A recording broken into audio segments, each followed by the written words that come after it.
ভাই আমাকে ভালো একটা ব্র্যান্ডের শার্ট দেখান তো। আচ্ছা ভাই দেখাইতেছি শার্ট, এটা হলো ব্র্যান্ডের শার্ট, বুঝছেন? এর মধ্যে পরেন না ভাই, আপনার অনেক সুন্দর লাগে, আমি আপনার পরাই দিই ভাই। আচ্ছা ঠিক আছে। আচ্ছা ভাই এটা খুলেন। বাহ, নায়ক সালমান খান ভাই, দেখছেন না ভাই? লুকটা দেখছেন আপনার ভাই, সেরা বাঘের বাচ্চা। ভাই শার্টটা দেনে কেমন বড় বড় হয়, একটু ছোট শার্ট হলে ভাই ভালো হইতো। ই কোন ভাই, এই শার্ট আপনার বড় হয়েছে। যাই ভাই আমি আপনাকে ফিটিং শার্ট দিয়ে দিই, ফিটিং শার্ট পরেন, একবার শোলের সাথে লাইগা থাকবো ভাই, বুঝছেন? আর এটা যদি পয়রা যান না, এক কথা সেরা লাগবো ভাই। সালমান খান তো ঋত্বিক রোশন সব ফেলে দেবো। যাক ওই শার্ট ফিটিং শার্ট পরাই দিই ভাই তাহলে। আচ্ছা ভাই তাহলে আমার এমন একটা শার্ট দেন যাতে আমার শরীরের সাথে লাগা থাকে। দেখি ভাই হাতটা দেখি।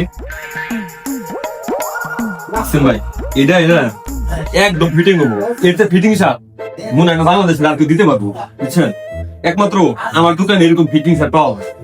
উই ভাই সাল, দেখি ভাই। लेकिन एक सेकंड ভাই বলার ভাষা নাই ভাই, কি কুম ভাই, দেখছেন লুকটা কি বলা, रोम रोम भाइयों সেরা ভাই সেরা। বাহ কি সুন্দর হাসি। আরে ভাই আমি তো এরকম ফিটিং শার্টই চাইতেছি। ये क्या है বিগ ফ্যান ভাই, বিগ ফ্যান ভাই, দেখছেন সেরা ভাই। এরকম লুক আমার লাইফে দেখি নাই, এই যেরকম যে লুক আপনি বুঝছেন, যেমন বডি তেমন চেহারা ভাই, সেরা ভাই সেরা ভাই, অস্থির। लेकिन ये साला कर क्या रहा খুশি আছেন তো ভাই নাকি? ভাই শার্টটা খুব ভালো লাগছে, আমার বন্ধু বান্ধবকে পাঠাই দিবেন এরকম শার্ট নিতে। আচ্ছা ভাই তাহলে শার্টটা প্যাকেট করে দিয়ে দেই ভাই। আচ্ছা ভাই প্যাকেট করে তাহলে দিয়ে দেন। আচ্ছা ভাই নেন তাহলে। আচ্ছা ভাই আসি তাহলে। আল্লাহ পাইছিলাম রে গাবাল রে, এরকম দু একটা আবাল কাজ করে যথেষ্ট।